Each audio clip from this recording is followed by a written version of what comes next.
గారిని మాట్లాడవలసిందిగా కోరుతా ఉన్నాను.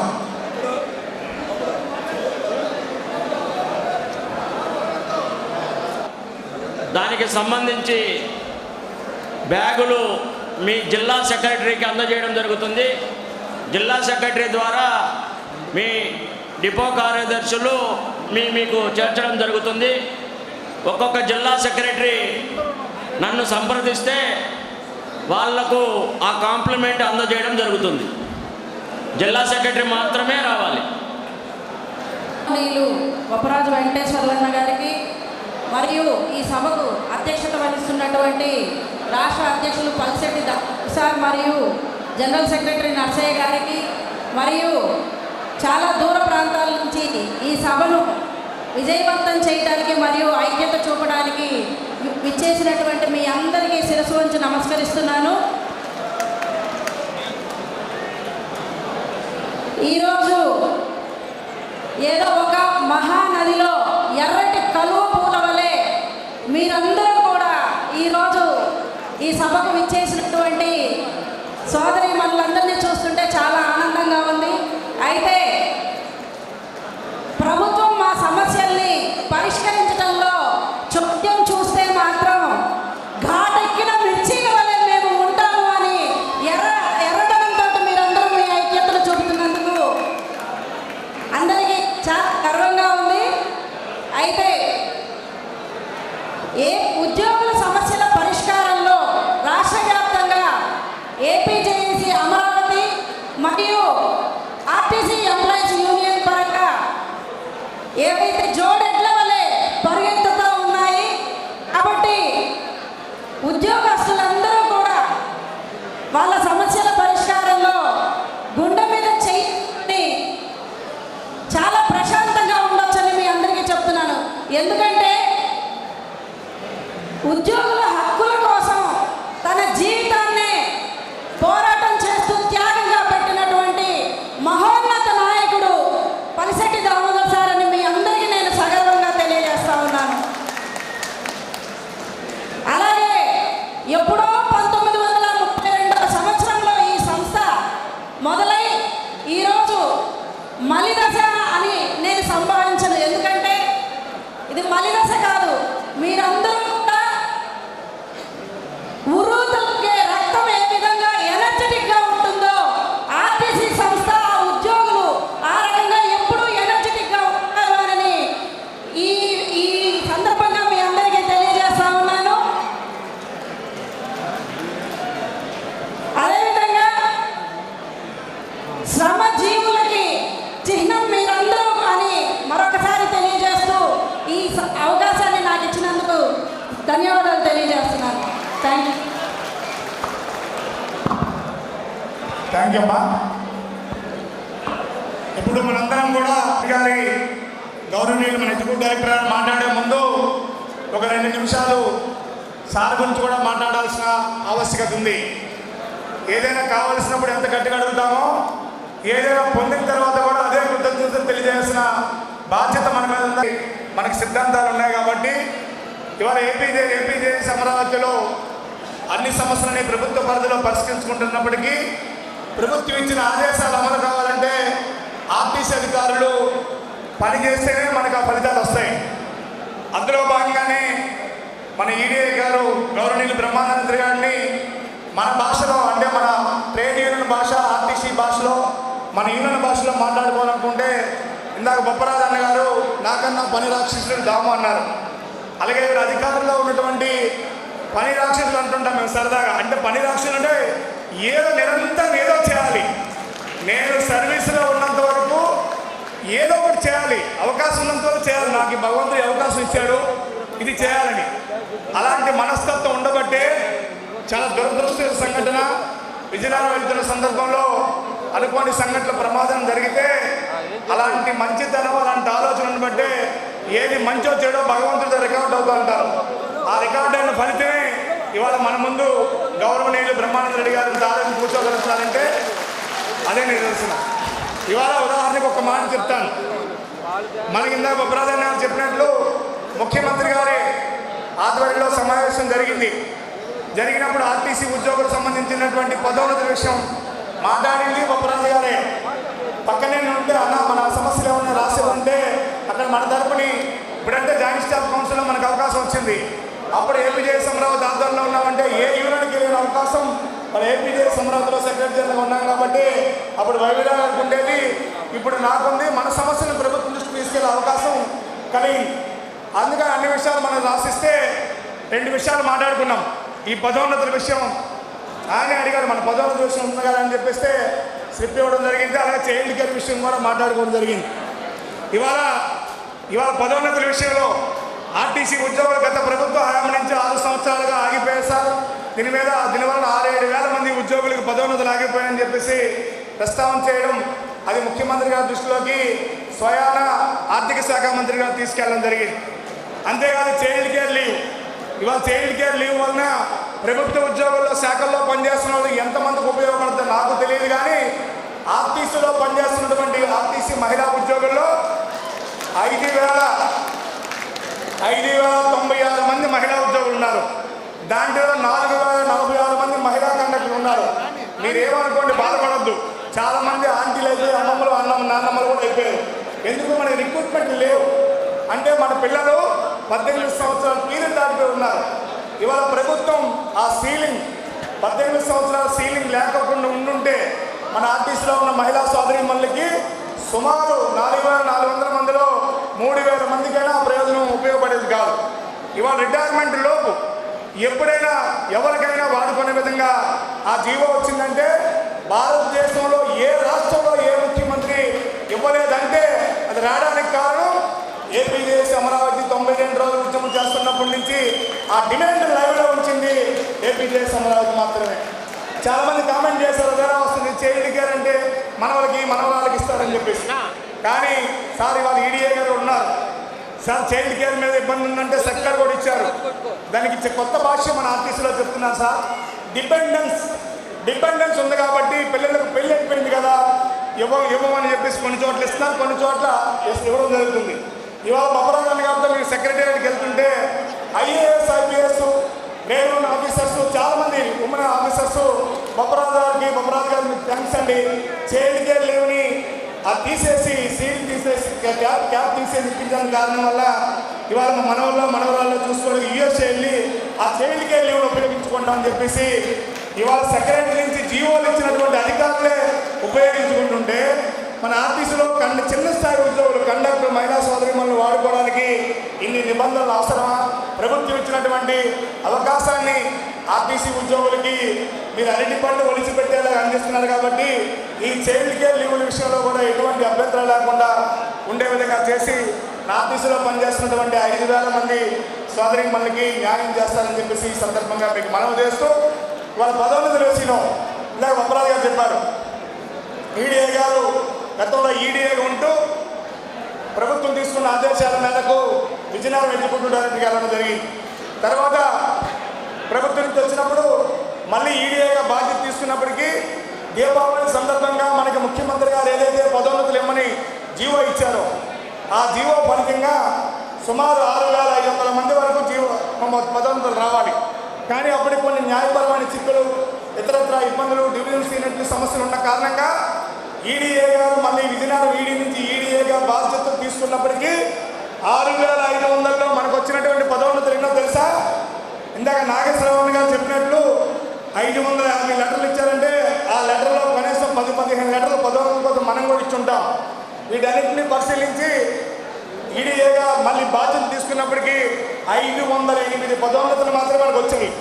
కానీ వాళ్ళు ఈడీఏగా పదోన్నతులు మళ్ళీ బాధ్యతలు తీసుకున్న తర్వాత ఆయన చేసిన నిరంతర కృషి అది ప్రభుత్వం వద్ద కానీ గతంలో మనకి సుదీర్ఘకాలం 4 సంవత్సరాలు 8 నెలలు పనిచేస్తున్నటువంటి గౌరవనీయులు ద్వారకా తిరుమలరావు గారిని ఒప్పించి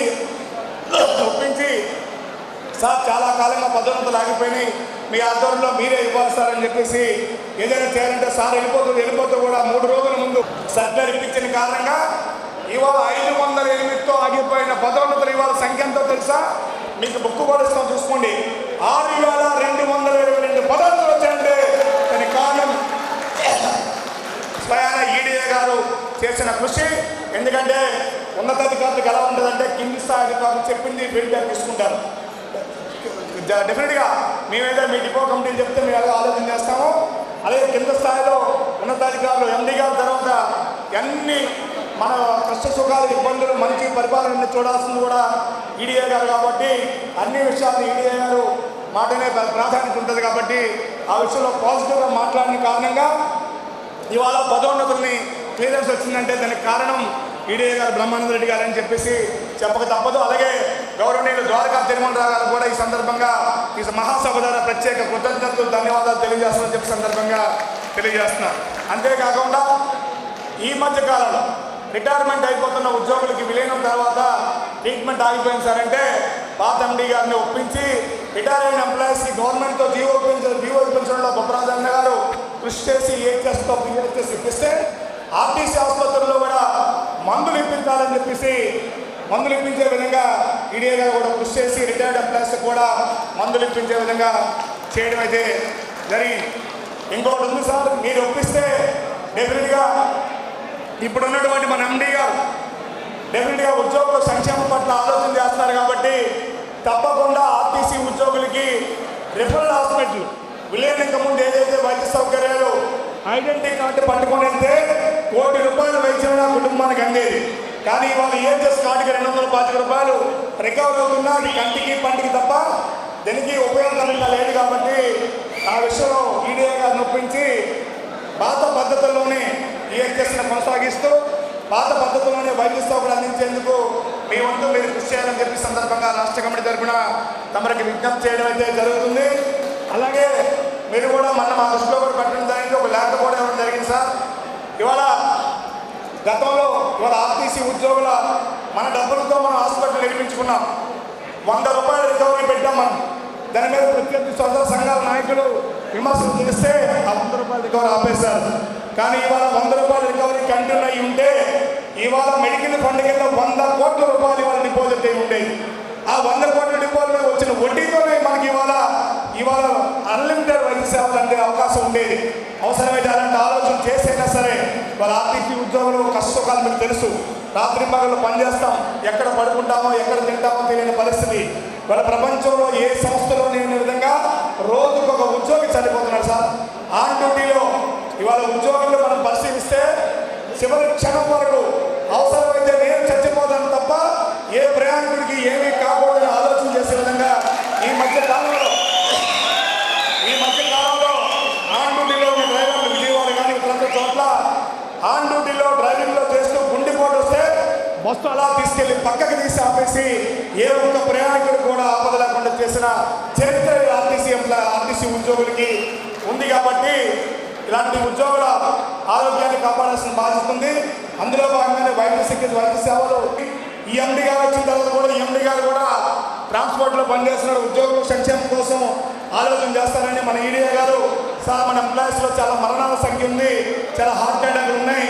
వైద్య సేవలు వైద్య చెకప్ కనీసం 45 years దాటాగా అందరికి ఎంతమంది డ్రైవర్లుగా ఉండేది 45 సంవత్సరాలు దాటితే ఎవరి అలా కాకుండా అన్ని కేటగిరీల ఉద్యోగులకి మరి అన్ని కేటగిరీల నుంచి ప్రతి 45 సంవత్సరాలు ఆర్టీసీ డబ్బులతోనే చికిత్సలు చేయించే విధంగా చర్యలు తీసుకోమని ఎండీ గారిని ఒప్పించి సర్కులర్ కూడా ఇప్పించాలని ప్రత్యేక ధన్యవాదాలు తెలియజేయడం అయితే జరుగుతుంది.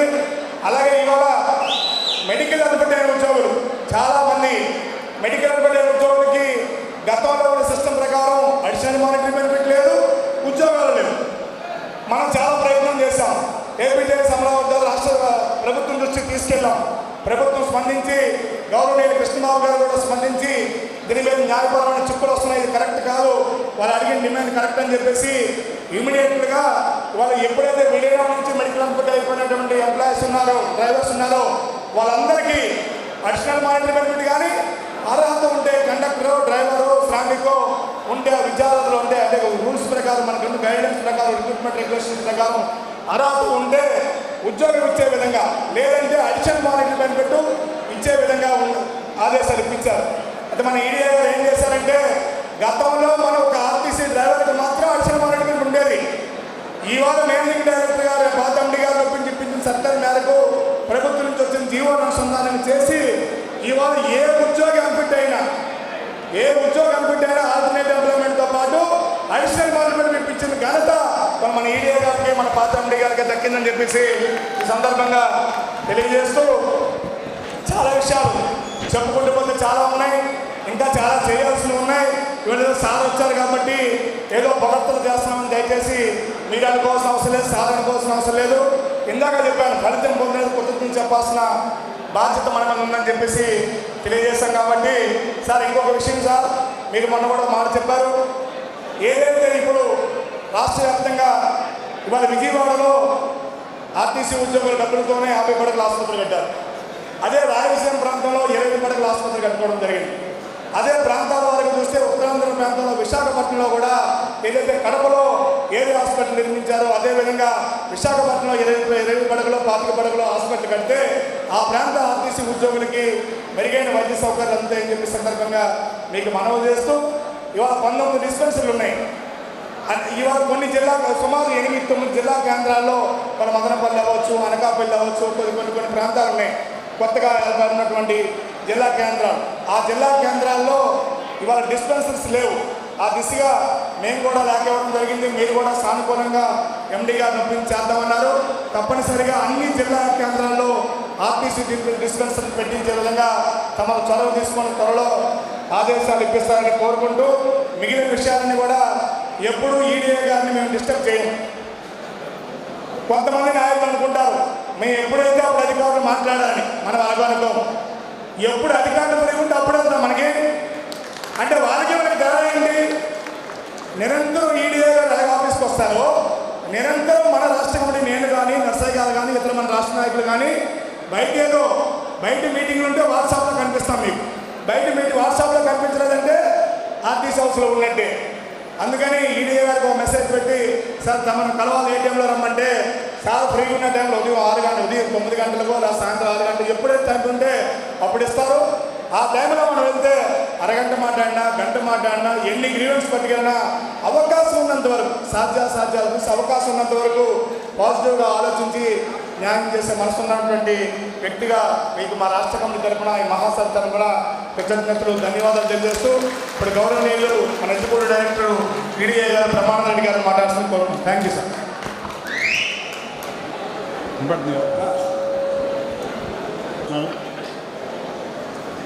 నేను ఎక్కువసేపు మాట్లాడే అలవాటు లేదు. మనిషి సంఘజీవి అంటారు. మిమ్మల్ని అందరిని చూస్తే చాలా ధైర్యం వస్తుంది మాకు కూడా. ఎందుకంటే ఒంటరిగా ఉద్యోగం చేసేటప్పుడు భయంగా ఉంటుంది, ఇట్లా అందరినీ చూసుకొని మా ఉద్యోగం చేసేటప్పుడు చాలా ధైర్యంగా ఉంటుంది. మా దృష్టిలో ఎండీ గారు కానీ స్పెషల్ సిఎస్ గారు కానీ కండక్టర్లు డ్రైవర్ అంటే అపారమైన ప్రేమ ఉంది. ఎందుకంటే ప్రతి కండక్టరు ప్రతి డ్రైవరు 200 కిలోమీటర్లు డ్యూటీ చేసి తిరిగితే కానీ డ్యూటీ దిగరు. ఇంత టఫ్ జాబ్ ప్రపంచంలో ఎక్కడా లేదు. దాని మీద మీ మీద అపారమైన సింపతి ఉంది. దాన్ని ఆ సర్వీస్ చేసినందుకు మీకు రావాల్సినటువంటి బెనిఫిట్స్ కానీ ఏదైనా సరే మీరు ఎదురు చూడకుండా మీకు చేతుల్లో అందజేయాలనేది మా ధ్యేయం. మీ ఇంక్రిమెంటు 2వ తారీఖు అంటే 2వ తారీఖు వచ్చింది అని చెప్పి మీకు మెసేజ్ ఇవ్వాలని మేము అడ్మినిస్ట్రేషన్లో పనిచేస్తుంటాం. మీకు రావాల్సిన 12 years ఇంక్రిమెంట్ కానీ బెనిఫిట్స్ కానీ మీరు అడగకముందే మీ వాకిట ముందు జరిగేటట్టు చేయాలని పనిచేస్తూ ఉంటాం. అయితే ఏంటంటే ఇక్కడ 2 విషయాలు మీరు అందరూ గుర్తుపెట్టుకోవాలా. స్వాతంత్రం వచ్చినప్పుడు, భారతదేశ స్వాతంత్రం వచ్చినప్పుడు రవాణా వ్యవస్థ ఎవరి చేతిలో ఉండాలని ఒక డిస్కషన్ జరిగింది. డిస్కషన్ జరిగితే దాంట్లో పబ్లిక్ చేతిలో ఉండాలి, గవర్నమెంట్ చేతిలో ఉండాలని ఒక నిర్ణయం తీసుకోవడం వల్ల మనందరం కలిసి పనిచేసే అవకాశం ఏర్పడింది. ఈ మూల స్తంభాన్ని ఎటువంటి పరిస్థితుల్లోనూ పడిపోకుండా దీన్ని దశ దిశలా వ్యాప్తి చేసేటట్టు మనందరం పనిచేయాలి. అంటే బస్సుల సంఖ్య పెరిగితేనే, రవాణా వ్యవస్థ పెరిగితేనే ప్రజలకి మేలు జరుగుతుంది. దాని ద్వారా మనందరికీ ఉద్యోగాలు వస్తాయి. మన ముందు తరం వాళ్ళు 60s, 70s చేరిన వాళ్ళందరూ కష్టపడి మనకి ఉద్యోగాలు వచ్చినాయి.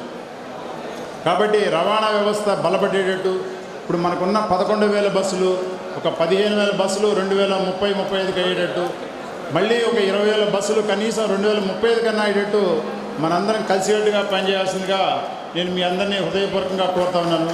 అప్పుడే మన రవాణా మన ఆంధ్రప్రదేశ్లో అందరికీ ఫలాలు అందుతాయి అన్నమాట. ఇక రెండో విషయం ఏంటంటే వ్యక్తిగా ఆరోగ్యం చూసుకోవడం అనేది చాలా ఇంపార్టెంట్. దయచేసి మీరందరూ మీ ఆరోగ్యాన్ని చాలా చక్కగా చూసుకోండి. మొన్న ఎండి గారు వచ్చిన తర్వాత ఇంపార్టెంట్ సమస్య ఏంటంటే, సార్ హెల్త్ సమస్య చాలా ఇంపార్టెంట్ సార్. ఈ సంవత్సరం 25-26 సంవత్సరంలో 298 మంది అంటే రోజుకొక ఎంప్లాయీ చనిపోతూ ఉన్నారు ఇన్ సర్వీస్ క్యాండిడేట్స్. ఆరోగ్యం మీద అవేర్నెస్ చాలా రావాలంటే దాదాపు ఎండి గారు 4 గంటల సేపు రివ్యూ చేశారు. 4 గంటల సేపు చేసి ఏ ఎంప్లాయీస్ ఏ కేటగిరీ ఎవరని చెప్పి చూస్తే only 37% of the category of డ్రైవర్సే మెడికల్ చెకప్ అవుతుంది ఇయర్లీ. 67%కి లేదు. వాళ్ళందరికీ కూడా కంపల్సరీ 45 సంవత్సరాలు దాటిన వాళ్ళందరికీ రేపు మే 1వ తారీఖు అంటే రియల్ మే మీకు ముందే వచ్చేసింది. ఎండి గారు మే 1వ తారీఖు నుంచి ఆ స్కీమ్ స్టార్ట్ చేయమన్నారు. డాక్టర్స్ అందరూ కూడా డిస్పెన్సరీకి వచ్చి డిపోలకు వచ్చేసి మీ ఫ్యామిలీ మెంబర్స్ని మిమ్మల్ని అందరినీ కౌన్సిల్ చేయమని చెప్పారు ఆరోగ్యం మీద. దయచేసి మీరందరూ చాలా జాగ్రత్తగా ఆరోగ్యం కాపాడుకోవాలని కోరుకుంటున్నాను.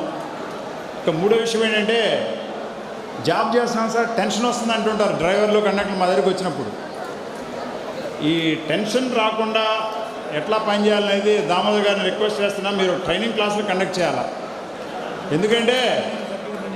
ఎందుకంటే ఇది మనం కోరుకొని వచ్చిన జాబు. డ్రైవర్ కానీ కండక్టర్ కానీ కోరుకొని వచ్చిన జాబులో టెన్షన్ వస్తుందని రాకూడదు, మాటే రాకూడదు. ఇప్పుడు మాకు ఏమైందంటే రిటైర్ అయ్యేలోపు ఎంత మంచి పనులు చేసిపోతామని యాంగ్జైటీలో పనిచేస్తుంటాం. కాబట్టి అన్ని మంచి పనులు చేయాలన్నప్పుడు ఇక టెన్షన్ అనేది ఉండదు జాబ్లో. దయచేసి మీరు 400 మంది మనుషులు ఎక్కించామని టెన్షన్ పడకాకండి. 450 ఎందుకు ఎక్కించలేదని ఆనందపడ్డారనుకోండి, మీకు టెన్షన్ సగం తగ్గిపోతుంది. డ్రైవర్ గారు కానీ బస్సులో ఎక్కేటప్పుడు ప్రతి ప్రయాణికుడు సక్రమంగా ఎక్కాడా, సక్రమంగా దిగాడా, సక్రమైన స్టాప్లో ఆపుతున్నానా అని ఒక క్రాస్ చెక్ చేసుకుంటే జాబ్ టెన్షన్ ఉండదు. దయచేసి మీరు వృత్తి నెరవేర్చడం కూడా చాలా ఇంపార్టెంట్. డ్యూటీ చేయడం అనేది చాలా ఈజీగా తీసుకోవద్దు. నిన్న చేసిన డ్యూటీ కదా ఇవాళ చేస్తున్నామనే ఈజీ పద్ధతిలో పోవద్దు. నిన్న చేసిన దానికి ఇవాళ చేసిన దానికి రేపు పోయి చేయడానికి మార్పులు చేర్పులు చాలా ఉంటాయి. రవాణా రంగంలో బయట రకరకాల మార్పులు వస్తున్నాయి. ఇప్పుడు స్కూటర్లు పోయినాయి, కార్లు వచ్చినాయి, కార్లు పోయి ఇంకేం వస్తాయో ఏం అర్థమే కావట్లేదు. ఇంకా వెహికల్ ట్రాఫిక్ పెరుగుతుంది. పెరిగినా కూడా మనం నేర్పుతోటి నిన్న కాక మన లాస్ట్ వీక్ మీటింగ్ జరిగింది. హోమ్ మినిస్టర్ గారు, ట్రాన్స్పోర్ట్ మినిస్టర్ గారు, మున్సిపల్ అడ్మినిస్ట్రేషన్ గారు మినిస్టర్ గారు అంతా మీటింగ్ జరిగింది. మీటింగ్లో జరిగితే మన ఆర్టీసీ డ్రైవర్ కండక్టర్ని ఎంత అప్రిషియేట్ చేశారంటే, ఆర్టీసీ డ్రైవర్లు హార్ట్ స్ట్రోక్ వచ్చినా సరే ప్రజలు ప్రమాదానికి గురి కాకుండా బస్సులు పక్కన ఆపి చనిపోతున్నారండి. వాళ్ళ ధైర్య సాహసాలకు మనం మెచ్చుకోవాలని చెప్పి 3 మినిస్టర్లు అప్రిషియేట్ చేశారు. సో అటువంటి త్యాగమూర్తులు ఉన్నటువంటి సంస్థ ఇది. ఇక దామోదర్ గారు, నర్సయ్య గారు అయితే నాకు వారానికి ఒకసారి 1 గంట సేపు టైం తినేస్తారన్నమాట. కరెక్ట్గా వస్తారు సార్, ఈ సమస్యలు లిస్ట్ ఒకటి తీసుకొని వస్తారు. నాకు భయం వేస్తుంటుంది అన్నమాట, ఇందులో ఎన్ని చేయగలమా, ఎన్ని చేస్తామా, ఏం చేస్తామా అని చూస్తూ ఉంటాం. నా చేతిలో ఉన్న వరకు సాయం చేస్తాము. కొన్ని పాలసీ మ్యాటర్స్ మటుకు ఎండి గారికి తీసుకెళ్ళి సాయం చేయడానికి ట్రై చేస్తుంటాం. కానీ మీ సమస్యలన్నింటినీ మీకు గుర్తుంటే లేవు, కానీ నర్సయ్య గారి కన్నా దామోదర్ గారికి మటుకు స్టాఫ్ నెంబర్తో సహా గుర్తుంటాయి. సార్ పలానా కావల్లో ఒక అమ్మాయికి చైల్డ్ కేర్ లీవ్ రాదని డిపోలో ఇబ్బంది పెడుతున్నారు, పలానా ఇంకో చోట ఇంకో ఇబ్బంది పెడుతున్నారు, మొత్తం స్టాఫ్ నెంబర్ సహా మమ్మల్ని ఎంటపడుతూ ఉంటారు అన్నమాట. కాబట్టి మీ నాయకత్వాన్ని మీద మీరు నమ్మకం ఉంచుకోండి, మీకు మంచే జరుగుతుంది. ఇక దయచేసి నేను ఫైనల్గా ఒకటే చెప్పదలుచుకున్నా, కార్పొరేషన్ మనుగడ సాగిస్తేనే మనందరి భవిష్యత్తు ఉంటుంది. దయచేసి కార్పొరేషన్ అభివృద్ధి కొరకు మనందరం కలిసి పనిచేద్దాం. ఎండి గారు మరీ చెప్పమన్నారు, మీ ఆరోగ్యం మటుకు చాలా జాగ్రత్తగా చూసుకోండి. డ్యూటీ చేసినప్పుడు చాలా చక్కగా చేయండి, టెన్షన్ లేకుండా చేయండి. Thank you very much.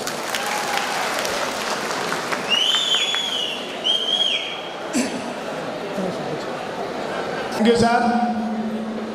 ఈరోజు ఈ మహాసభకు మన గౌరవనీయులు ఎండి గారు కూడా రావాల్సి ఉంది. ఎండి గారు యుఎస్ఏలో ట్రీట్మెంట్ కోసం వెళ్ళిన కారణంగా రాలేమని చెప్పడం జరిగింది. ఆ సందర్భంగా మీ బ్లెస్సింగ్స్ తప్పకుండా ఇవ్వాలి సార్ అంటే తప్పకుండా ఈడీ గారు హాజరై నా తరపున మీకు భరోసా ఇస్తారని చెప్పినందుకు మీరు పెద్ద మనసు చేసుకొని చాలా మధ్యాహ్నం మళ్ళీ సెక్రటరియట్ మీటింగ్కి వెళ్ళాలి. రేపు మీటింగ్ సార్ బిజీగా ఉంది. అయినప్పుడు కూడా రిక్వెస్ట్ చేసి ఏ టైంలో వచ్చినా పర్లేదు సార్ అంటే సార్ సమయాన్ని కేటాయించి వచ్చినందుకు ధన్యవాదాలు తెలియజేస్తూ, సార్ మీరు ఒక మాట అన్నారు, టెన్షన్ లేకుండా పనిచేయండి అని. మేము టెన్షన్ లేకుండా పనిచేయాలంటే ఫస్ట్ 1/19 సర్క్యులర్ ఒకటి ఇంప్లిమెంట్ అవ్వాలి సార్. అలాగే ఇవాళ స్త్రీశక్తి పథకంలో 1/19 సర్క్యులర్ అనేది 1/19 సర్క్యులర్ అనేది ఎక్కడో చీకటి కోణం నుంచో సీల్డ్ కవర్ నుంచో వచ్చింది కాదు సార్. 1/19 సర్క్యులర్ ఎంప్లాయీస్ గుర్తింపు కాలంలో గుర్తింపు సంఘం నాయకులతోని అలాగే ఇతర సంఘ నాయకులతోని ఉన్నతాధికారులతో ఒక కమిటీని వేసి ఆ కమిటీ ఆధారంగా ఏ పనిష్మెంట్కి ఏమి ఇవ్వాలనేది ఒక నిబంధన, ఒక అంబేద్కర్ గారు రాసినటువంటి రాజ్యాంగం మాదిరిగా ఇవాళ ఒక సిస్టమ్స్ ఇచ్చిన కారణంగా ఎక్కడ ఇవాళ ఎండీ గారు ప్రశాంతంగా ఉండాలన్నా, ఆర్టీసీ అధికారులు ప్రశాంతంగా ఉండాలన్నా, ప్రభుత్వం దృష్టిలో మా సమస్యలు వెళ్లకుండా ఉండాలన్నా, ఎక్కడ ఏ పోరాటాలు జరగకుండా ఉండాలన్నా ముందుగా 1/19 సర్క్యులర్ ఇంప్లిమెంట్ అయితే ప్రశాంతత ఆటోమేటిక్గా వస్తుంది సార్. ఉదాహరణకి ఇవాళ స్త్రీశక్తి వచ్చాక 60% ఓఆర్ 110% అయింది సార్. సురేంద్రబాబు గారి టైంలో 66% ఓఆర్ 1/19 సర్క్యులర్. ఇంతకంటే మరి ఎక్కువ చేయలేదు సార్, ఇంతకంటే సాధ్యం కాదు. 88% ఓవర్ తేడం అంటే అద్భుతం. ఇంకా ఆర్టీసీ లాభాలు రావాలంటే మా ఆర్టీసీ ఉద్యోగులు అవయవాలు అమ్మాలన్నాడు ఆయన. తెలుసా మీకు? నిజంగా మాట తలుచుకుంటే మీరు చాలా సందర్భాల్లో అధికారులు మంచిని కూడా ఇవాళ మా మీటింగ్లో చెప్పుకుంటాం. అలాగే అందుకనే సార్ ఇంకో మాట మీకు విసిగించాం. ఇవాళ స్త్రీశక్తిని ప్రవేశపెట్టారు, చాలా సంతోషం. ఎందుకంటే ప్రభుత్వం ప్రతిష్టాత్మకంగా తీసుకుంది. ఇవాళ స్త్రీశక్తి రావడంతో ప్రభుత్వానికి ఆగండి రాజు, స్త్రీశక్తి రావడంతో ప్రభుత్వానికి మంచి పేరు వచ్చింది, ప్రభుత్వానికి మంచి మైలేజ్ వచ్చింది, ఆర్టీసీ ఆర్థికంగా బలపడింది. మరో 50 సంవత్సరాలు ఆర్టీసీకి లైఫ్ వచ్చింది. ఇవాళ స్త్రీశక్తితో ప్రభుత్వానికి శక్తి వచ్చింది, ఆర్టీసీకి శక్తి వచ్చింది. ఆర్టీసీ ఉద్యోగుల శక్తి మాత్రం కోల్పోతున్నాం. కారణం ఏంటంటే ఇవాళ స్త్రీశక్తి ప్రారంభించక ముందు రోజుకి 35 లక్షల మంది ప్రయాణికులు బస్సుల్లో ప్రయాణం చేస్తే స్త్రీశక్తి ప్రవేశపెట్టాక రోజుకు 60 లక్షలు అంటే 25 లక్షల మంది జనాభాని అదే సిబ్బంది అదే బస్సులతో నడుపుతున్నామంటే ఎంతటి పని భారాన్ని మోసైనా సరే ఇటు ఆర్టీసీ యాజమాన్యాన్ని చెడ్డ రాకూడదని, అటు గౌరవ ముఖ్యమంత్రి గారు చెడ్డ రాకూడదని, ఆ స్కీముని విజయవంతం చేయాలని కష్టపడుతున్నటువంటి కండక్టర్లు డ్రైవర్లు వీళ్ళ మీద చిన్న తప్పులకి బై మిస్టేక్ కూడా తమకు తెలియాలి సార్. గతంలో టిమ్స్లో కొన్ని ప్రాబ్లమ్స్ ఉన్నాయి. ఇవాళ ప్రింట్ కానీ మోడిఫైడ్ కానీ WFT కానీ 3 ఒకే కలర్లో ఉన్నాయంటే తక్షణమే తమ స్పందించి ఐటీ శ్రీనివాస్తో మాట్లాడి వెంటనే మార్పించారు. ఇప్పుడు ఏం చేశారు? ఇవాళ స్త్రీశక్తి సంబంధించి వచ్చిన తర్వాత అప్పుడు మార్చాం కదా, మీకెందుకు కన్ఫ్యూజ్ అంటున్నారు సార్. ఇవాళ 100 మంది ప్రయాణికుల్లో 90 మంది లేడీస్ ఉంటున్నారు, 10 మంది మాత్రం జెంట్స్ ఉంటున్నారు. మనిషి సైకాలజీ ఎటువైపు ఎక్కువ పయనిస్తే అటే పోతూ ఉంటుంది. 90 మంది ఆడవాళ్ళకి టికెట్లు కొట్టి మగవాళ్ళు కూడా ఆడవాలనుకుంటున్నారు మా వాళ్ళు అనుకొని ఆ స్త్రీశక్తి టికెట్ ఎక్కడో బై మిస్టేక్ తప్పు చేసేవాడిని మేము క్షమించమనం.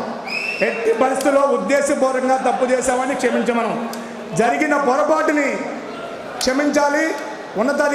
టీటీ అధికారులు రాసినటువంటి ఏమంటే మాకు టార్గెట్లు ఇచ్చారు, రకరకాలు అంటున్నారు. మానవతా కోణంలో మా కష్టాన్ని గుర్తించి స్త్రీశక్తి కేసు విషయంలో ఇది తీవ్రమైన పనిష్మెంట్లు, సస్పెండ్లు రకరకాలు ఉన్నాయి. వాటన్నిటి మీద తమరు పెద్ద మనసు పెడితే డెఫినెట్గా ఇంకా మంచిగా సంస్థకి పనిచేస్తామని చెప్పేసి మేము ఈ సందర్భంగా తెలియజేస్తూ మా రాష్ట్ర కమిటీ ఆహ్వానాన్ని మంచి చిన్న సిరి సత్కారాన్ని ఈడే గారు చిన్న సిరి సత్కారం, అలాగే ఆర్ఎం గారు ఏం గారు కూడా రాష్ట్ర కమిటీ నాయకులు చిన్న సిరి సత్కారం చేయాల్సిన కోరుతున్నాం. ప్లీజ్ చప్పట్ల ద్వారా హర్షాన్ని తెలియపరచండి.